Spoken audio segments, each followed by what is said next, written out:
good. I knew that I wouldn't. I feel good. I knew that I wouldn't. Santa Clarita's hometown station, AM 1220 KHTS, Prima Pediatrics Healthcare Hour.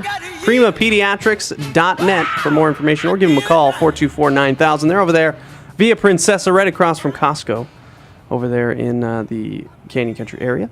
And Dr. Feldman joins us in studio and we're talking bike-a-thon. We're talking the bike-a-thon you're riding into here. Yeah, and we were actually just during the break talking about what is a special needs kid. A special needs kid is any child who has a chronic illness that's interfering with their life and lifestyle.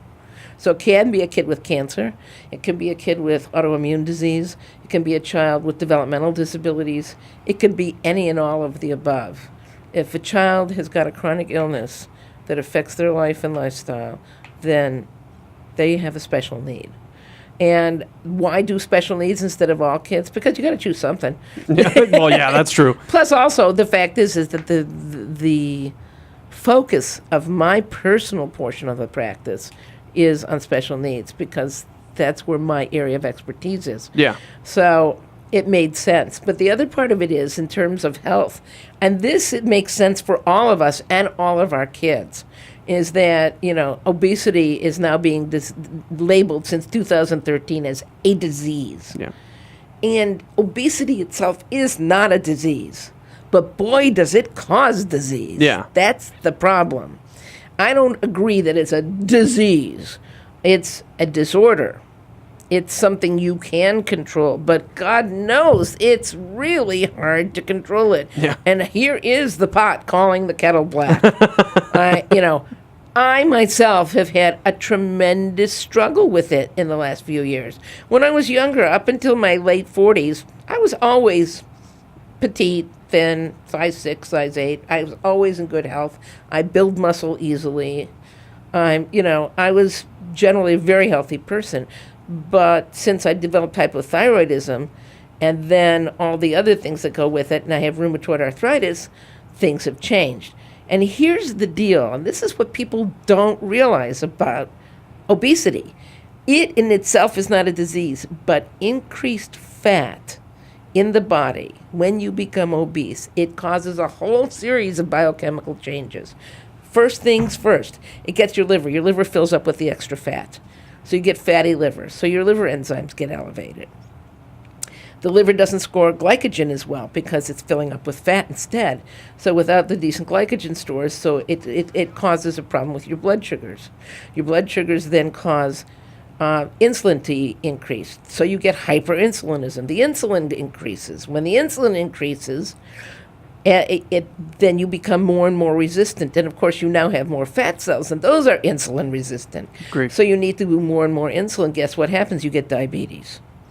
Not good. In addition, all of the fat, as it breaks down from time to time, because it will, even in the slowest person, causes a whole cascade of inflammatory mediators. So you get inflamed. So your joints hurt. They hurt because you got too much weight to carry around. They hurt because you've got all of these inflammatory mediators running around your body, causing your whole system to be inflamed. You're inflamed. Your joints hurt. Your back hurts. You ache. I'm hurting. I can't go and exercise. So you don't exercise. You don't exercise. You get fatter. You get fatter. You get more inflammation. You get more inflammation. You get sorer and sicker. And eventually you're sitting a fat blob in front of the TV doing nothing and wasting your life.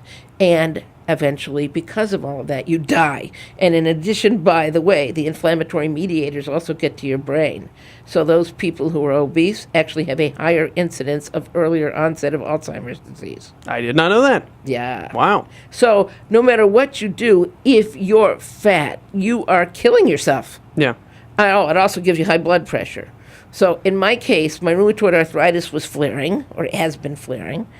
Okay. Now, admittedly, yes, I did have the business of my surgery, which did put me down for a while. So I had a quotes excuse. Excuse. My.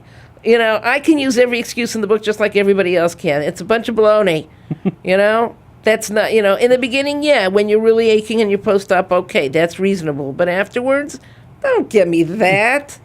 You know, you can sit on your behind all day and end up being a cranky old woman, or you can get up and do your thing. You know, and then instead of living till age, 70 or so, you can live to age 90 to 100. Yeah. Now, keep in mind that my mother, who had diabetes, severe cardiovascular disease, and was obese all of her life rather than just from her 40s on, and smoked cigarettes, Oh, nice. still lived to age 87 and a half. But those last 5 years were not fun years for her. And I swore to myself that I would not allow that to happen. I don't care if I live past 87 and a half. That's not true. I do. I want to live longer. But that's beside the point. The fact is what I don't want to do is spend my last 20 years on Earth in a debilitated state and not living a full life. And that is what I think everybody should want to do. You want to increase your longevity and have it be a productive longevity. Now, sometimes you don't get a choice. Some people get cancer. Yeah. Some people get genetically inherited heart disease. But for most of us, it's a choice. And it's a choice that we can consciously make. And that is where and I don't think people are at all aware of how unhealthy being overweight is. It isn't just, it's not a question of how you look, because I actually don't mind looking at people who are overweight. It doesn't even register on me. I think if you're good looking, you're good looking. Yeah. And if you're not, and some people think of, Rubenesque women. Rubens was the guy who painted these jolly, full women. In many societies, an obese woman was considered to be gorgeous. Because in the old days, if you were obese, it meant that you had enough food, which meant you were wealthy. Mm-hmm. Yeah. But, And so what was it that you happened in your mind that it was like, okay, I see this bike-a-thon, I need to exercise more. What was there a certain thing that triggered it?